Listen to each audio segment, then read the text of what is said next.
Baki merupakan sebuah kecamatan di Kabupaten Sukoharjo, Jawa Tengah. Kecamatan ini memiliki 14 desa, yaitu Desa Baki Pandean, Bentakan, Duet, Gedongan, Gentan, Jetis, Kadilangu, Kudu, Mancasan, Menuran, Ngrombo, Purbayan, Siwal, dan Desa Waru. Sebagai kota kecamatan, Kota Baki mengambil peranan penting dalam menyumbangkan sebagian besar dari pendapatan daerah Kabupaten Sukoharjo.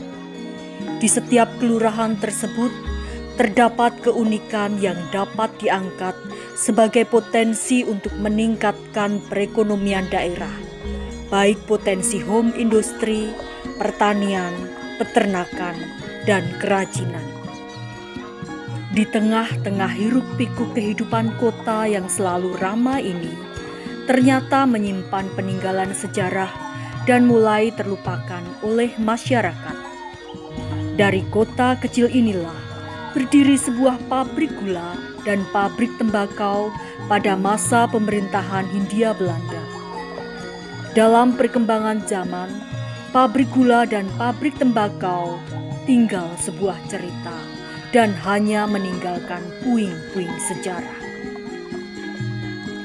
Kebijakan Gubernur Jenderal Van de Bos untuk memperbaiki ekonomi akibat hutang pemerintah VOC semakin banyak dan bubarnya VOC pada 31 Desember 1799 adalah dengan menerapkan kebijakan sistem tanam paksa. Rakyat dipaksa menanam tanaman-tanaman produksi yang laku dijual di pasar Eropa. Kebijakan Van de Bos membawa konsekuensi bagi perkembangan ekonomi pada masa itu. Di samping memaksa rakyat menanam produksi, kebijakan dalam bidang industri dimulai dengan membangun pabrik-pabrik untuk mengolah tanaman produksi agar menjadi komoditas jadi. Dalam pelaksanaan sistem tanam paksa, ada campur tangan orang-orang Eropa dalam proses produksi. Ada penyatuan antara pemerintah dan kehidupan perusahaan dalam menangani produksi tanaman ekspor. Dari sini kita melihat bahwa kapitalisme sudah masuk ke Jawa.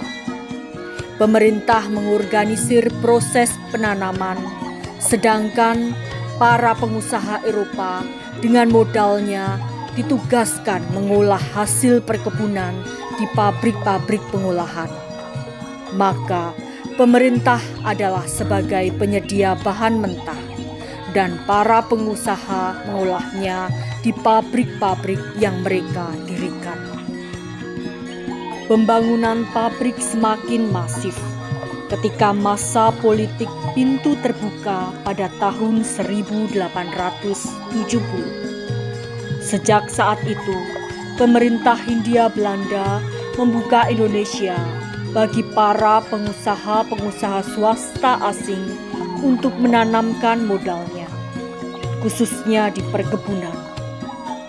Pelaksanaan sistem politik pintu terbuka ditandai dengan keluarnya Undang-Undang Agraria dan Undang-Undang Gula. Dengan demikian, banyak perkebunan baru muncul dan juga pabrik-pabrik gula, tembakau, dan nila didirikan. Usaha Van de Bos dalam meningkatkan kas pemerintah kolonial Belanda membawa hasil. Peningkatan hasil produksi gula dan tembakau dapat menorehkan prestasi yang membanggakan. Hal ini dibuktikan dengan menjadi salah satu pemasok gula terbesar di dunia. Faktor demografi Pulau Jawa hingga kontur tanah di sekitar pesisir pantai utara Jawa yang cocok untuk tanaman tebu merupakan salah satu faktor terpenting dalam mengundang investor asing menanamkan modalnya pada sektor industri gula di wilayah Hindia Belanda. Selain itu, tanaman tembakau menjadi primadona dalam meningkatkan nilai ekspor. Karena tembakau menjadi salah satu komoditas yang wajib ditanam, disebut onde-meming, yaitu perkebunan budidaya yang diusahakan secara besar-besaran dengan piranti teknologi modern. Pelaksanaan tanam paksa di Hindia Belanda itu dilaksanakan bersamaan dengan memuncaknya harga komoditas tembakau di Eropa.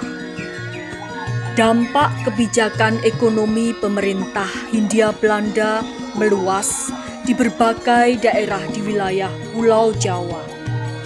Lahan milik petani dibagi yang dulu digunakan sebagai lahan persawahan berubah menjadi lahan perkebunan tebu. Hal ini untuk memenuhi target pemerintahan kolonial Belanda dalam memperoleh pendapatan pemerintah. Untuk mengoptimalkan produksi dan sekaligus efisiensi produksi, maka di kawasan Baki dibangun pabrik gula. Pelaksanaan sistem tanam paksa pada wilayah Forsten Landen, yaitu Surakarta dan Yogyakarta, tidak berlaku dan diganti dengan sistem landren atau sewa tanah. Tetapi dalam praktiknya sama dengan pelaksanaan sistem tanam paksa. Pembangunan pabrik yang dilakukan oleh pemerintah maupun pengusaha swasta Belanda juga dilakukan di wilayah pinggiran kota. Pembangunan pabrik juga didirikan di kawasan Kecamatan Baki. Ada 7 pabrik yang didirikan pada masa itu, yaitu pabrik gula Temulus. Tetapi setelah tahun 1900 berubah menjadi pabrik tembakau, walau masih bisa juga menggiling tebu. Pabrik gula Bentakan, nama itu diabadikan menjadi Kampung Babrikan. Pabrik ini bangkrut setelah tahun 1900. Pabrik Nila Sawal hanya terlihat di peta tahun 1861. Pabrik Nilang Ruki pada tahun 1861. Pabrik Manang, Pabrik Gawok, Pabrik Pandean Baki. Perkebunan tembakau tumbuh subur di Desa Gawok, Kecamatan Baki. Bahkan perkebunan ini penghasil utama tembakau di Jawa setelah Temanggung. Hal ini sesuai nama Onderneming Gawok. Onderneming artinya perkebunan. Pabrik tembakau didirikan di Baki dan sekaligus dibangun gudang tembakau pada tahun 1893. Perusahaan tembakau di Gawok dapat bertahan selama 21 tahun dan mencapai puncak kejayaan pada tahun 1929, di mana harga tembakau mencapai puncak tertinggi di pasaran Eropa.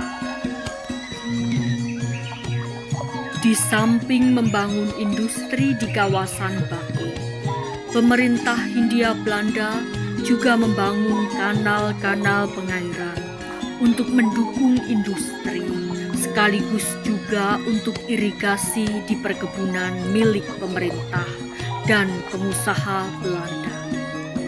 Sistem irigasi dibangun agar dapat mengatur dan mengendalikan air secara optimal, sehingga mendapatkan hasil perkebunan yang lebih baik tanpa menunggu lama seperti sebelumnya yang hanya mengandalkan musim hujan saja untuk menghasilkan perkebunan yang baik.